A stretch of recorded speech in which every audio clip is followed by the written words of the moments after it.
നമ്മുടെ പബ്ലിക്കിൻ്റെ ഒരു ഇതിനെക്കുറിച്ചിട്ടുള്ളൊരു ഒരു അവബോധം എന്താണെന്ന് വെച്ചാൽ, നല്ല ചെസ്റ്റിൽ വേദന ഉണ്ടായാലാണ് ഹാർട്ട് അറ്റാക്ക്. ഞാൻ വിചാരിച്ചേക്കണേ ഇവിടെ ഇങ്ങനെ അവിടെ തന്നെ ഭയങ്കര നമ്മളൊരു സിനിമയിലും മറ്റൊക്കെ കാണിക്കുന്ന പോലെ ഒരു കൈ നെഞ്ഞത്ത് വെച്ച് വേദനയായിട്ട് വീഴുന്ന അതാണ് ഹാർട്ട് അറ്റാക്ക്. ആക്ച്വലി നമ്മുടെ അടുത്ത് വരുന്ന പേഷ്യൻ്റ് ഒരു 90% ആളുകളും classical heart attack chest pain ആയിട്ടല്ല വരിക. 10% ആളുകൾ മാത്രമേ നമ്മുടെ മനസ്സിലുള്ള ഒരു ഹാർട്ട് അറ്റാക്കിൻ്റെ പിക്ചറായിട്ട് വരുള്ളൂ. ഒരു ഉദാഹരണത്തിന് നമുക്കൊരു ഗ്യാസ് കുടുങ്ങി അത് പോകുന്നില്ല. ഒരു ഗ്യാസ് ആണെങ്കിൽ നമ്മൾ അതിനുള്ള മരുന്ന് കഴിക്കുകയോ എന്തെങ്കിലും കഴിച്ചോ, ഒരു ജലൂസിലോ ഒരു പാൻഡോസിലോ കഴിച്ചാൽ അത് പോകേണ്ടതാണ്. അത് പോകുന്നില്ലെങ്കിൽ പിന്നെ നമുക്ക് ചോദ്യം വരണം, എന്തുകൊണ്ട് ഗ്യാസിൻ്റെ പെയിന് പോകുന്നില്ല? റിപ്പീറ്റഡ് ഗ്യാസ് എന്ന് പറഞ്ഞ് നമ്മളതിനെ അവഗണിക്കാൻ പാടില്ല. അത് പക്ഷേ ഇങ്ങനെ ആയിരിക്കാം. പെയിൻ വന്നിട്ട് എക്സാക്ട്ലി ചെസ്റ്റിലായിക്കൊള്ളുന്നില്ല.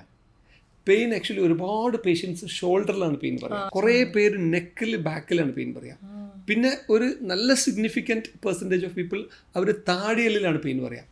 എത്രയോ അനുഭവം എനിക്കുണ്ട് ഹാർട്ട് അറ്റാക്ക് ആയിട്ട് പല്ല് ഡോക്ടറെ കാണിക്കാൻ പോയത്, എന്നിട്ട് പല്ല് ഡോക്ടർ പ്രശ്നമൊന്നുമില്ല എന്ന് പറയുമ്പോഴാണ് അവർ നമ്മുടെ അടുത്ത് പിന്നീട് എത്തുന്നത്. അതുകൊണ്ട് നമ്മൾ പബ്ലിക്കിന് കൊടുക്കേണ്ട ഒരു അവയർനെസ് എന്ന് വെച്ചാൽ, ഈ ഹാർട്ട് അറ്റാക്കിൻ്റെ ലക്ഷണം നിങ്ങൾ നെഞ്ചിൽ വേദന വരുന്നത് വരെ കാത്തിരിക്കാൻ പാടില്ല. നെഞ്ചിൽ വേദന വരുമ്പോഴേക്കും അത് കുറച്ചും കൂടി അഡ്വാൻസ്ഡ് ആയിരിക്കാം. അപ്പോൾ അതുകൊണ്ട് നെഞ്ച് എരിച്ചിൽ എന്ന് പറയുന്നത് നമ്മളത് ഗ്യാസായി തള്ളിക്കളയുന്നത്. ഗ്യാസ് ഉണ്ട്, അതും വളരെ കോമൺ ആയിട്ടുള്ള ഒരു പ്രശ്നമാണ് ഇന്നത്തെ കാലത്ത്.